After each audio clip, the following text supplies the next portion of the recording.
Ayun guys, E5 ang error. E5.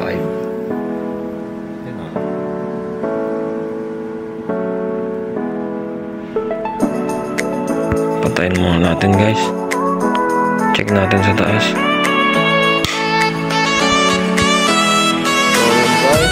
Good afternoon. So guys, ang error pala nito ay E5. At hindi lumamig.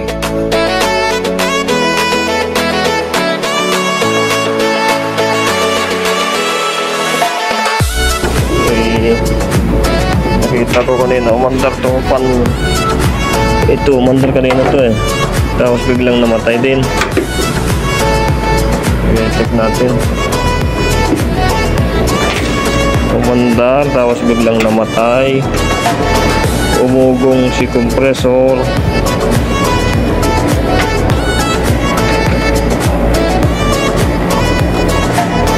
Okay, check natin guys. Anong problema nito?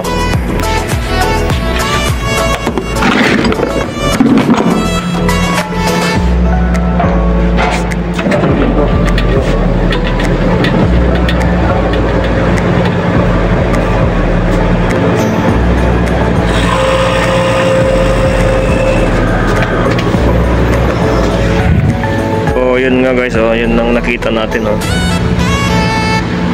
sunog yung terminal ng kapasitor. Check natin kung ilang yung UF 50 UF. So palitan natin guys.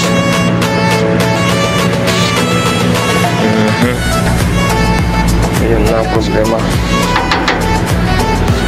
Okay.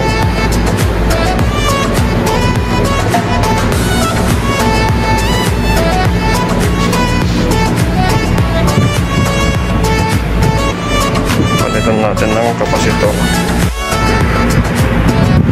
So ito guys, meron din tatlong unit na ganito ang problema niya. Nag-a-ice dito sa suction kaya mababa itong suction side, nasa 40 lang.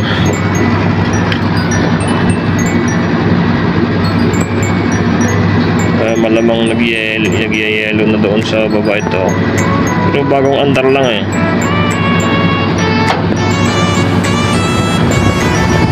Tatlo ito guys eh. Hindi ko alam kung itong unit ang may problema o kailangan ng repressing. Hindi ko lang kasi magalaw-galaw ito guys, dahil noon sinubukan ko yung isa ay ayaw magbayad yung ating customer, kaya iniiwasan kong i-repair dahil daw nilinis ng ating kasama ito dati. Katulad dito, sabi niya hindi lumalamig, nag-automatic naman siya. Itong isa, pangalawa to. Yun yung isa na nagyayelo. Ito yung pangalawa. Ito yung ginawa ko ito nung nakaraan. Ito yung hindi nagbayad.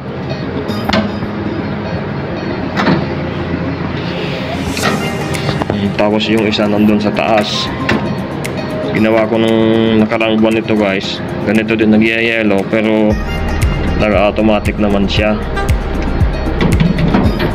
Ito yung ginawa ko dati na tayo bayadan yung materyales ko. Kung tanda-tandaan nyo ito guys, ito may upload ako nito, content ako nito, itong napunit na to.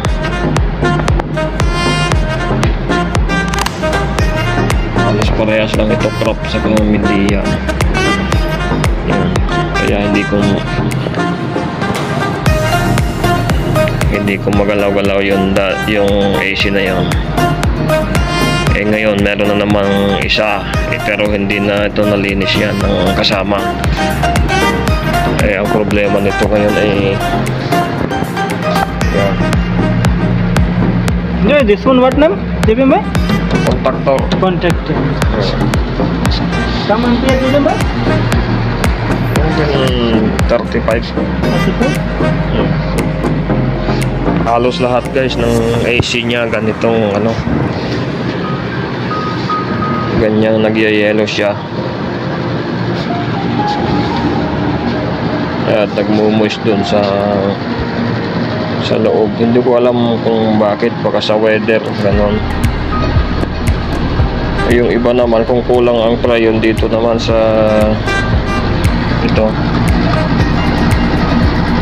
hindi dun sa suction ang nagyayelo, dito kung kulang ang karga.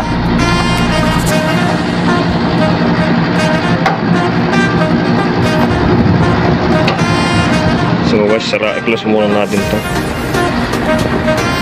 Close this one.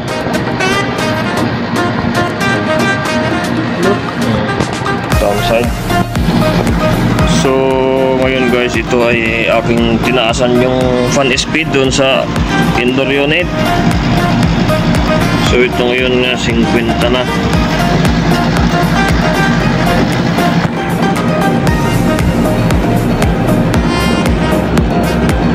Kumapal siya.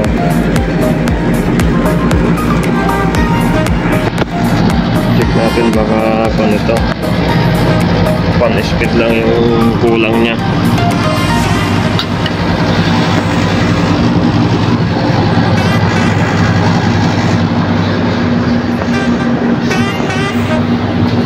Tapos ito naman yung isa, yung BTU to. Ano lang nakalagay kung ilang BTU. Sobrang lamig yung tubo.